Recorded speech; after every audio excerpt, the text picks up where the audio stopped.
Sir, అది నా బాధ్యత సార్. ప్రతిపక్షంలో ఉన్నప్పుడు కానీ ఇప్పుడు కానీ అప్పుడు ఆ ప్రభుత్వం చేసిన తప్పుల్ని ప్రజలకు చూపించడం, ఇప్పుడు ఈ ప్రభుత్వం మా ప్రభుత్వం చేస్తున్న మంచిని ప్రజల ముందు ఉంచడం, ఇది నా బాధ్యతగా తీసుకున్నాను సార్. అప్పుడు అదే లెక్క, ఇప్పుడు అదే లెక్క. సో మొత్తానికి కల్చరల్ వింగ్స్ కార్యక్రమాలు కూడా చాలాసేపు జరిగినట్టు ఉన్నాయి స్టార్టింగ్. అవును సార్, మోర్ దెన్ 2 hours చాలా స్కోప్ ఉండింది. అందులో చెప్పుకోవడానికి కూడా మాకు ఆస్కారం ఉండింది. సూపర్ 6 సాధించిన విజయాలను మేము ప్రజలకి చూపించుకోగలిగాం, చెప్పుకోగలిగాం. మీరు గమనించండి, మా కళావేదిక ఎప్పుడు నిండుగా ఉంటుంది. మాది అన్న ఎన్టీ రామారావు గారు పెట్టిన పార్టీ. కళాకారుడిగా ఆయన స్థాపించిన పార్టీలో ప్రతి కళాకారుడికి మేము అవకాశం ఇస్తాం. అది మాకు వచ్చిన సాంప్రదాయం సార్. అది కూడా ఏదో అక్కడ వచ్చి ఎంటర్టైన్మెంట్ అట్ట కాదు సార్. మేము చేసే ప్రతి ఐటెంలో ఒక ఉద్దేశం ఉంటుంది, ఒక మెసేజ్ ఉంటుంది. అది ప్రజలు తీసుకెళ్ళి వాళ్ళ గ్రామాల్లో చర్చించుకునే విధంగా కూడా ఉంటుంది సార్. మీరు నిన్న గమనిస్తే ఎప్పుడో అంతరించిపోయే దశకు వచ్చిన కళలు కూడా అక్కడ కనపడినాయి. బుర్రకథలు కావచ్చు, నెక్స్ట్ ఆ కామెడీ వేషధారణలు కావచ్చు, ఇవన్నీ మన ట్రెడిషన్, మన సాంప్రదాయాలు ఉట్టే విధంగా ఉంటుంది సార్. ఇప్పుడు అవన్నీ స్క్రిప్ట్ మామూలుగా మీరేనా సార్? ఇది మాకు పార్టీ లైన్ ఉంటుంది సార్. పార్టీ కార్యకర్తగా ముందుగా, నాయకుడిగా కంటే కూడా కార్యకర్తగా క్రమశిక్షణ అనేది ఒకటి ఉంటుంది సార్. మాకు ఎక్కడ చెయ్యంది చెప్పం, అబద్ధాలు చెప్పం. ముఖ్యంగా నేను సార్, మీరు గమనించండి, నా ఆధ్వర్యంలో ఏ ఐటెం జరిగినా నేను క్షుణ్ణంగా పరిశీలిస్తాను సార్. పరిశీలించి ఏది ప్రదర్శించాలి, ఎలా ప్రదర్శించాలి అని మా పార్టీ పెద్దల ముందు పెడతాను సార్. నేను పెట్టి వాళ్ళ సలహాలు కూడా తీసుకొని నేను స్టేజ్ మీద ఉంటాను నేను ఖచ్చితంగా. అందుకే అవి అంత విధంగా ఆదరిస్తున్నారు. అది ప్రజలకు కూడా ముందుకెళ్తాను సార్. ఇకపోతే నరసింహప్రసాద్ గారు ఇప్పుడే అన్నారు, తెలుగుదేశం పార్టీ కానీ మేము కానీ అబద్ధాలు ఆడం, మేము చేసిందే చెప్తాం, చెప్పిందే చేస్తామని. అయితే సూపర్ 6 సూపర్ హిట్ అని మీరు ఒక పేరు, ఈ కూటమి 3 పార్టీలు కలిసి ప్రతిష్టాత్మకంగా కార్యక్రమం జరుపుకున్నారు నిన్న. అది అద్భుతమైన కార్యక్రమం, దాన్ని తప్పు పట్టట్లా. అయితే ఏదైనా ఒకటి మనం సూపర్ హిట్ అంటే అది కంప్లీట్ అయిన తర్వాతే హిట్ అంటాం కదా సార్, మొదలు పెట్టక ముందు హిట్ అంటామా?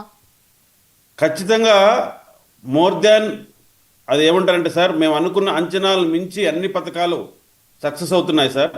అందుకే మేము హిట్గా భావించాం. దాన్ని హిట్ చేయాలనే ఉద్దేశం కూడా ఉంది మాకు. ఏదో పేరుకో లేకపోతే పలకడానికి బాగుందనో పెట్టుకునేది కాదు. అది మా ధ్యేయం. మేము ముందుకే వెళ్తాం. ఈ రోజు 90% ఉండొచ్చు, రేపు 100% అవుతాం.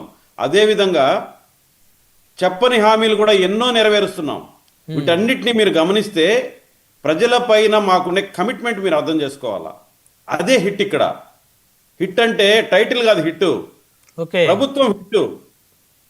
మా ఉద్దేశం హిట్. ప్రజలకు మాకు ఉండే ఏంటైతే మేము అనుకున్నామో బాండింగ్, అది హిట్ అయింది. అందుకే మేము ఈరోజు గర్వంగా అన్ని లక్షలాది మంది ముందుకు రాగలిగాం. మేము అంటే వైఎస్ఆర్సీపీ ఇప్పుడు ఏం ప్రశ్నిస్తుందంటే, సూపర్ 6 6 హామీలు ఇచ్చారు, సరే 4 హామీలు ఏదో ఒక విధంగా అమలు చేస్తున్నారని అనుకుంటే, నిరుద్యోగ భృతి కింద 3,000 రూపాయలు లేదా మరి 20 లక్షలు 25 లక్షలు ఉద్యోగాలు ఇస్తామన్నారు. అది ఇంతవరకు అసలు ఆ కార్యరూపం దాల్చలేదు. ఇంకొకటి వచ్చేసరికి 18 సంవత్సరాలు నిన్నటువంటి మహిళలకి 1,500 రూపాయలు ప్రతి నెల ఇస్తామనేటువంటి ఆ కార్యక్రమం ఇంతవరకు మొదలే పెట్టలేదు. మొదలే పెట్టకుండా సూపర్ హిట్ సూపర్ 6 అని ఎట్లా అంటారా అనేది మిమ్మల్ని, మీ కూటమి నేతల్ని, వైఎస్ఆర్సీపీ కాదు రాజకీయ మేధావులు, విశ్లేషకులు కూడా ప్రశ్నిస్తా ఉన్నారు. ఏం చెప్తారు? అంత పెద్ద మేధావులకు నేను చెప్తాను సార్ సింపుల్ గా. యువతకు సంబంధించిన అంశం యువగళం. అవును, యువగళంలో మేము చేయదలుచుకునింది మీరు అన్నట్టు నిరుద్యోగ భృతి ఉంది. అదేవిధంగా 20 లక్షల ఉద్యోగాలు కల్పన దిశగా ప్రయాణం ఉంది. ప్రతి ఇంట్లో ఒక ఉద్యోగం ఉండాలనేది మా లక్ష్యం. దాన్ని మేము సాధిస్తున్నాం. ఎన్నో కంపెనీలని మీ పేరు చెప్తేనే పారిపోయిన కంపెనీలు కూడా మేము రిక్వెస్ట్ తీసుకొని వస్తున్నాం. అంటే ఆ యువగళాన్ని, ఆ యువత పట్ల ఉన్న కమిట్మెంట్ని మేము ముందుకు తీసుకెళ్తున్నాం. ఇది సక్సెస్ కాదంటారా?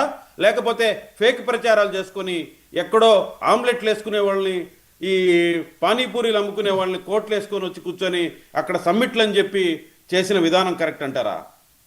మేము యువత పట్ల కమిట్మెంట్తో ఉన్నాం. ఎన్నో పరిశ్రమలు తీసుకొస్తున్నాం, ఉపాధి కల్పన దిశగా తీసుకెళ్తున్నాం. ఇప్పటికే ఎంతో మందికి ఉద్యోగాలు ఇప్పించగలిగాం. మెగా డిఎస్సి ఇచ్చాం. ఇదంతా యువగళం సంబంధించిన అంశం. ఇది హిట్ కాదంటారా? నా శక్తికి సార్, నేను ఒక ఎమ్మెల్యేని కాదు, ఒక నామినేటెడ్ పదవిలో లేను, ఇంకొకటి లేను.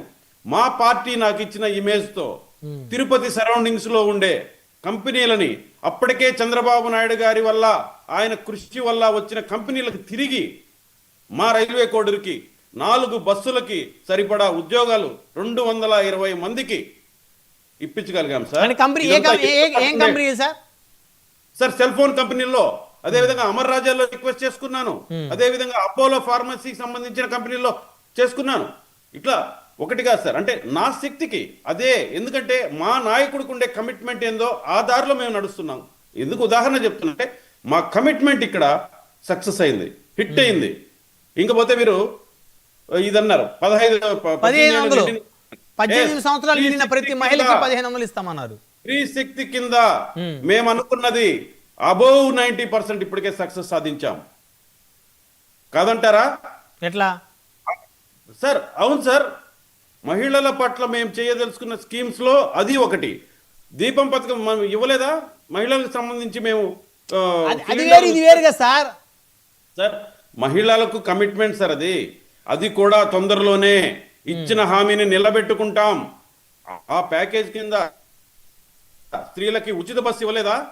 ఇస్తున్నాం. అంటే సార్ ఉచిత బస్సు కూడా సూపర్ 6 లో ఒక భాగం. ఇప్పుడు మీరు ఆరు పథకాలు మీరు సూపర్ 6 ఈ ఒకటి కలపమాకండి మీరు. మీరు సార్ మహిళలకు ఉచిత బస్సు, అవును, ఇంటింటికి ఉచిత సిలిండర్లు అయిపోయాయి ఇప్పటికే, అయిపోయాయి.